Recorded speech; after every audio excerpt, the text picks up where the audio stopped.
In the NFL, a group of 80 writers, analysts, and insiders have consensus picks on division winners, Super Bowl champions, and individual awards. One of the picks, Packers quarterback Aaron Rodgers, who won the Super Bowl in 2010 and the MVP award in 2011, will win the Most Valuable Player award this season. So says our power panel. You guys, he's back. Well, he never showed up, but he's here. Stephen A., we missed you. Hey, it ain't my fault. I've been here since 15 minutes before the show. Talk to some other folks there so this doesn't happen again. We will. I'm very ticked that I had to wait to get on Skip's case for some of the asinine things he was spewing. And that's why he did here. it. He actually was responsible for the technical difficulties. I wouldn't put it past him. I wouldn't put it past him. But some people out in viewerland were suspicious as to whether you were afraid of this topic we're about to do. Oh. So you avoided it. Oh. Why would I be afraid? Kerry, do I need to wait or can I go right in? Go in. I mean, what do you want? Go in, Let me tell you Stephen something A. right now. Let me tell you something right now. He's a bad man. And the world knows it. And that's why I can definitely see Aaron Rodgers winning league MVP honors. Let me tell you something, Skip Bayless. You didn't get something in your thick skull, okay? This is a bad boy right here. Nobody in the game can pass better. He's athletic. He can run with the football as well. And for years, Skip, you've got guys, I don't know what kind of defenses they were playing, but you know something, it wasn't working because he's Aaron Rodgers. Well, now, obviously, he missed about 6 or 7 games last year with the left collarbone injury. It was on his left shoulder, not his right shoulder. His throwing, his ability to throw the football has not been compromised. You've got Jordy Nelson. He's got his contract. He's in a good place. You got Randall Cobb, who's playing for a new contract. You got Quarles instead of Jermichael Finley. He's not the big bruising tight end that Mike McCarthy usually needs, but they'll figure that out. And keep your eyes on Eddie Lacy. Suffered a concussion in week 2. Still didn't matter. Still rushed for 1,178 yards. Not to mention the fact that he with Aaron Rodgers together only played 6 games. But now you're talking about them coming into training camp, coming into the regular season, healthy, so you can't crowd the line of scrimmage because you know what? Because you want to neutralize Lacy because you got to worry about Aaron Rodgers throwing the football. And at the same time, you can't just drop back and load your coverage in your secondary worrying about Aaron Rodgers because you got to worry about Eddie Lacy. He hasn't had a running game, Skip, for most of his career in Green Bay, but he's got it now in Lacy. He's got a motivated receiver in Cobb. He's got Jordy Nelson, and he, the bad man that he is. Aaron Rodgers also is playing in what division, Skip? The NFC North.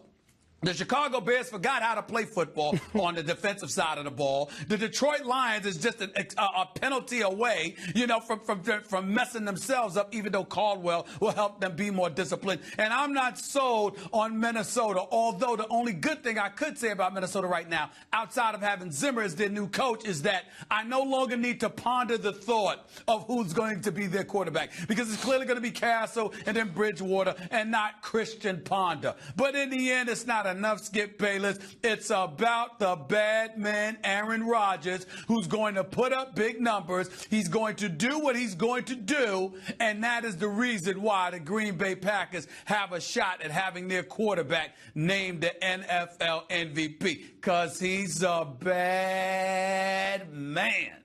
In short. By the way, before I address your other points, my skull is thicker than yours because I have so much more hair than you have. So that's point number one. That's true. That is true. Point number 2. Look good, though. It does look good. Point number 2. Have you ever heard of this guy? He plays in, I forget, I think he's in Denver now. I lose track of him. He's in Denver. Yeah, this guy named Peyton Manning, who's a badder man than Aaron Rodgers ever thought about being. Have you ever heard of this guy? He's all right. He's all right. Okay, good. Okay, that guy that we're talking about, that Peyton guy, last year he threw 55 touchdown passes to a mere 10 interceptions. And last year he set single-season records for passing yards and touchdowns. No big deal. And his offense set single-season all-time NFL records for most points scored, most touchdowns scored, most first downs. That's all he did last year.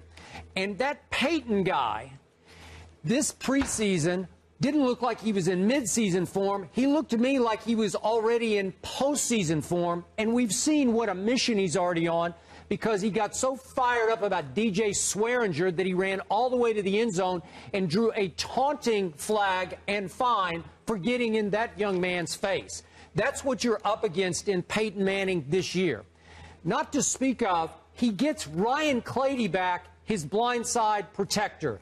His line was one of the best, if not the best last year, certainly the most experienced. Peyton Manning was sacked 18 times in 16 games. I mean, that's just ludicrous.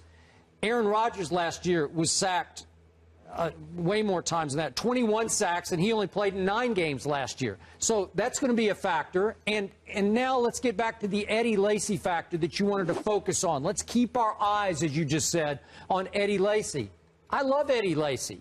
I like James Starks. I like Dwan Harris. I think they have a stable of backs, and I think you're going to see Green Bay run the ball a lot more than we're used to seeing them run the football. So all of a sudden, I think it will take some throws away from Aaron Rodgers, while Peyton, without no Sean, I'm sure Monte Ball will be okay. They're just going to throw it 60 times a game because they don't care because you can't stop it.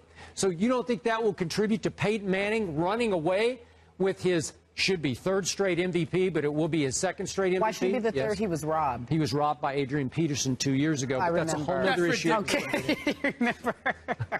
That's ridiculous. And no, you know I feel exactly that way. Right, you know it's right. You know I've always felt that way. But you do make that very last point that you make, Skip, absolutely correct from the perspective that if you're telling me my belief that Aaron Rodgers is going to win the NFL MVP does not measure up because Green Bay's going to run the football more, I certainly believe that's plausible with Lacy, with Starks, with Harris. You're absolutely right about that. But that's the only thing that will hold Aaron Rodgers back from getting the MVP. It won't be Peyton Manning's performance, and it certainly won't be opposing defenses stopping the bad man that he is, because he's a bad brother. I'm trying to tell you right now, Aaron Rodgers is special. But the thing about it is this, Skip. Brother? Let me throw this retort your way.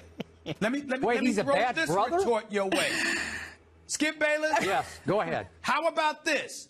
Just like I'm willing to concede that you have a point about how they may run the football more, are you willing to concede, although everyone is in Seattle, that Seattle may have provided the recipe to sort of rattle that passing game of the Denver Broncos from the perspective of getting in dudes' faces, being a bit physical, all right, and compromising what Denver's trying to do that way? Wes Welker is just a knock upside his head from being gone for the season, if not his career.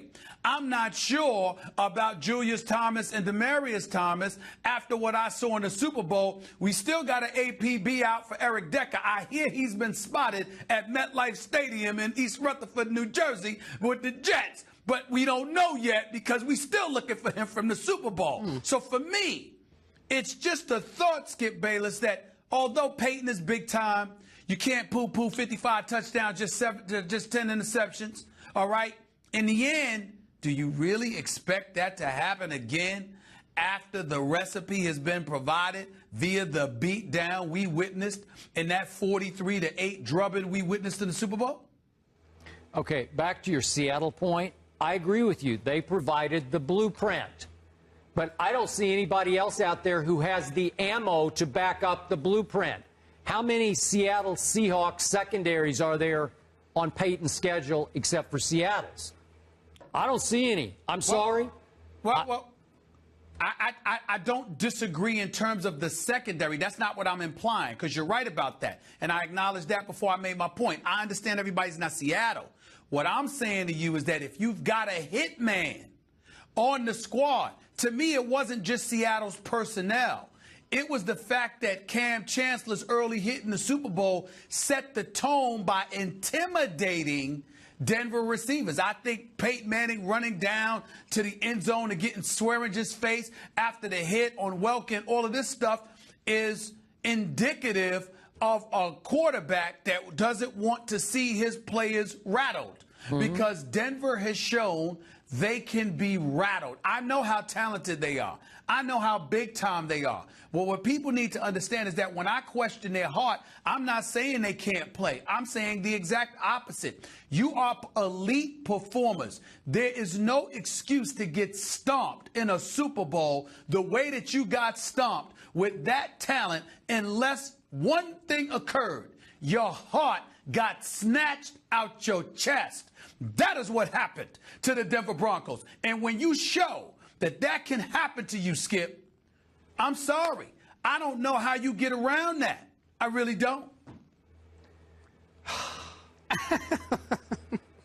I think that will have nothing to do with this year's regular season, Mr. Smith. Okay. And my closing point to you is, yes, Eric Decker is APB in MetLife, as you just said, but there's this guy, Emmanuel Sanders, That's we've his had name. On the show. He was with the Steelers. He's now with the Broncos. You can't give me that he's not an upgrade over Eric Decker. He is an upgrade. Okay, he is an upgrade. So I give you that. My point is, again, will Wes Welker make it through the season? I have no idea. If he doesn't, point taken for you. But Emmanuel Sanders is going to be a more explosive player for Peyton than Eric Decker was. Now, Stephen A., you just said the Broncos had their heart snatched from their chest. Was that the quote? In the Super Bowl. Oh, okay. That is correct. So, well, I don't know. I guess the experts didn't hear about that because they still have them as the favorites to win the Super Bowl this coming season. Some of those same experts had the Broncos winning the Super Bowl against Seattle. Where were they? We couldn't find them until they just made this election. All right, well, Skip and I have been here. Listen. Skip and I have been here, Kerry, along with yourself. Yes. Where have those experts been since the Super Bowl? We've been here. Is the APB out for them, too? Where are they? At? We will discuss said topic Where from are that they? same poll with Stephen A. Smith. He's back, guys. Stick around. We'll